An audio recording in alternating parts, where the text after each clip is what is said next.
Bonjour à tous. Bienvenue à la présentation de notre plan d'intervention. Mon nom est Yohan Perrault. Bonjour, mon nom est Eric Marwick. Je vais débuter avec l'identification de l'élève qu'on a choisi pour notre plan d'intervention. Il s'agit d'une jeune fille de 5e année qui est donc âgée d'environ 10 ans. Son trouble est comportemental. Elle est aussi médicamentée pour cause de troubles de déficit d'attention. Elle fait preuve de plusieurs refus de coopérer, de violentes sautes d'humeur. Parfois, elle a parfois même recours à la violence lorsqu'elle va se désorganiser complètement. De plus, elle peut parfois exprimer des idées noires. Cependant, elle est consciente de la problématique et elle peut être capable de se calmer avec l'aide d'intervention et d'encadrement pour parfois même réussir à réintégrer le cours. Donc, pour ce qui est du pourquoi du besoin d'utilisation du plan d'intervention, dans le fond, avant que l'élève arrive à un point où il ne peut se contrôler, le plan d'intervention vient guider ce dernier afin de prévenir une possible crise. Une des raisons de l'utilisation du plan d'intervention est lorsque l'élève en question démontre des gestes de panique en lien avec son environnement qui est trop dérangeant pour elle. Afin de prévenir un comportement animé de sa part, on peut lui fournir des coquilles. Pour ce qui est du profil et les capacités de l'élève, il s'agit d'un élève qui n'aime pas particulièrement pratiquer de l'activité physique. C'est une élève qui va plutôt aimer, par exemple, l'art plastique et l'art dramatique. Elle tente de participer lorsque son humeur est favorable à son implication dans le jeu. Cependant, ça peut changer à tout moment, dépendamment de la situation, de l'intensité du jeu, des mouvements autour d'elle ou des bruits ambiants qu'il peut y avoir et ainsi la faire entrer en crise, par exemple.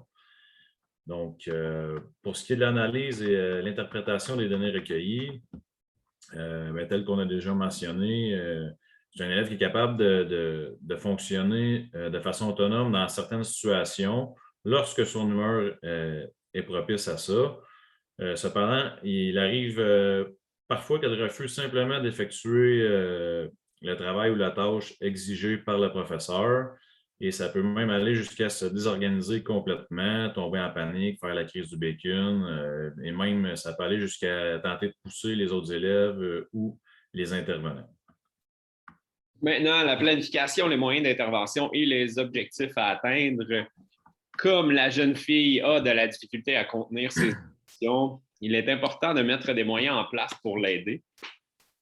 Donc, dans le but de prévenir une ascension de comportements négatifs, différentes étapes sont mises en place, dont s'assurer que l'élève possède toujours ses coquilles avec elle lorsqu'elle commence à manifester des signes de détresse. Ensuite, un endroit lui est réservé lorsqu'elle doit retrouver son calme.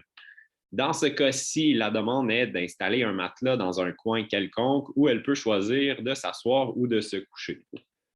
Des méthodes de respiration lui sont également suggérées. Un ami de son choix peut venir l'assister dans sa démarche de retour au calme si elle croit que cela pourrait l'aider à le faire. Si l'élève se désorganise davantage, qu'elle ne semble pas vouloir effectuer un retour au calme en plus de ne pas collaborer, la prochaine étape du plan d'intervention consiste à faire appel à la TES qui lui est régulièrement destinée. Une fois arrivée dans le gymnase, elle la rejoint au matelas et tente de pratiquer la technique de relaxation Jacobson adaptée à l'élève.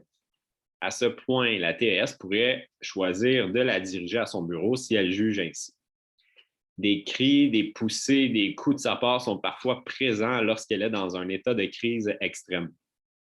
Dans un tel cas, les parents sont rejoints et l'étape finale des interventions serait d'appeler la police et les ambulanciers lorsque sa vie est en danger, puisqu'il lui est arrivé de vouloir sortir par la fenêtre du gymnase. Pour ce qui est des ressources matérielles disponibles, comme Eric a déjà mentionné, c'est s'assurer qu'il y ait toujours une paire de coquilles disponibles pour elle, puis également d'avoir des matelas disponibles et des bancs près de la sortie du gymnase pour qu'elle puisse aller retrouver son calme. Maintenant, pour ce qui est de l'identification des intervenants, et leur rôle, bien évidemment, le rôle des intervenants va être de prendre les moyens pour modifier certains comportements problématiques pour favoriser sa réussite scolaire ainsi que favoriser son intégration dans des relations sociales. Donc, premièrement, on aurait, dans l'ordre ou dans le désordre, là, on aurait les parents. Donc, le rôle des parents qui vont être, par exemple, s'assurer de la prise de médication de l'élève ainsi que l'encourager à pratiquer de l'activité physique, ce qui va améliorer son humeur et avoir un meilleur contrôle de ses émotions. Et l'encourager à utiliser les techniques de relaxation, par exemple, qui vont être mises en place avec la TES.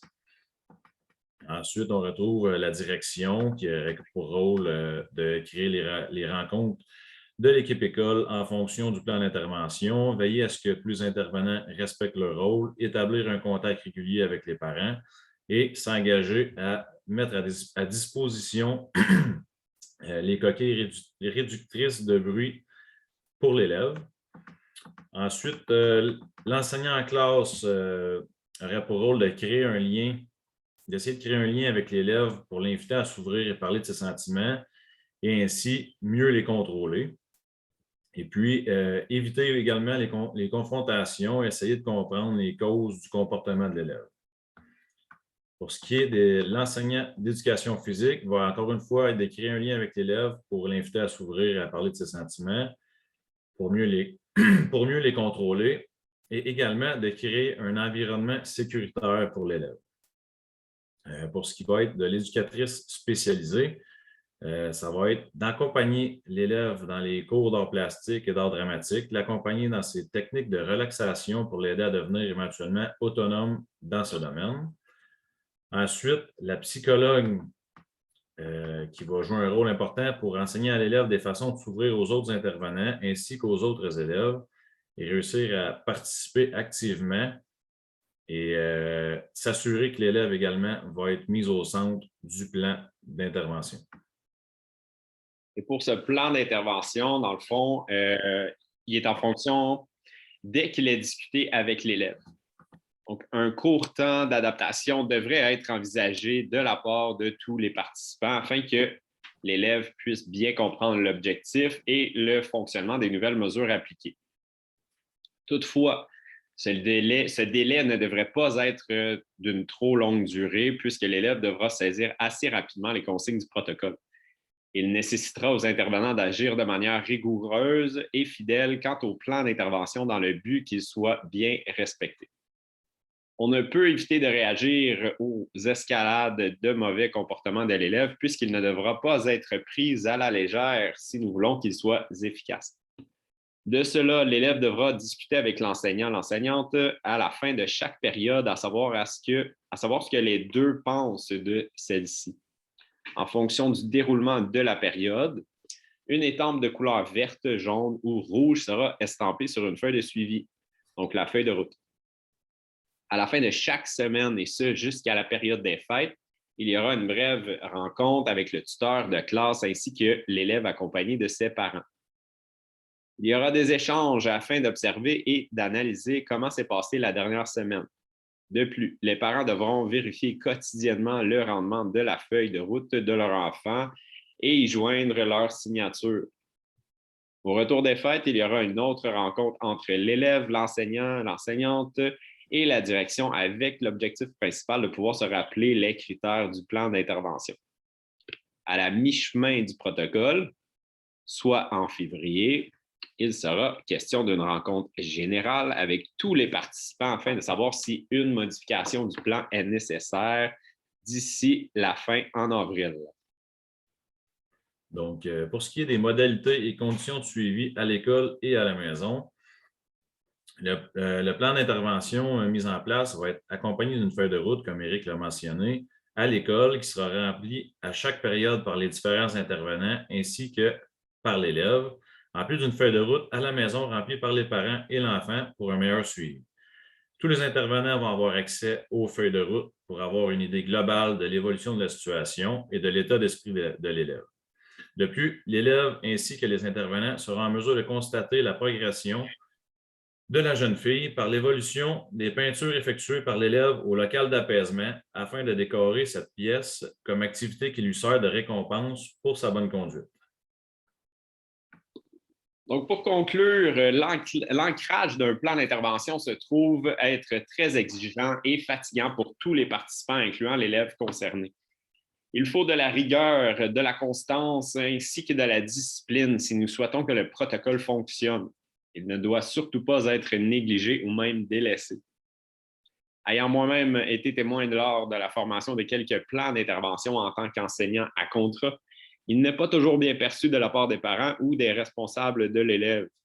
Certains sont en accord avec le procédé, ils croient même que leur enfant est le pire élève de l'école et pour d'autres, ils ne mériteraient pas de plan d'intervention, même en présence de professionnels qui ont observé et analysé l'élève. L'appellation peut assurément inquiéter les parents. L'approche, l'encadrement, de plus que le soutien de l'équipe école peut aider à réconforter et à rassurer l'élève et ses parents. Selon moi, il est important de se rappeler, selon nous, en fait, il est important de se rappeler à ces derniers que tout ceci est dressé dans le but que l'élève puisse recevoir l'attention nécessaire à sa réussite scolaire. Un plan d'intervention ne veut pas nécessairement dire que tout sera réglé au terme de celui-ci, mais cela peut certainement aider et améliorer les chances d'observer un changement positif au comportement. Sur ce, on vous remercie et à la prochaine. Merci beaucoup.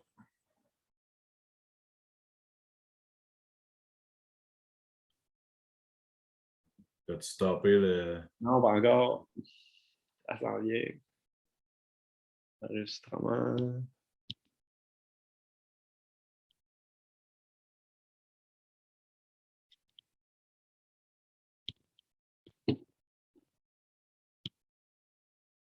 Bon, c'est fait.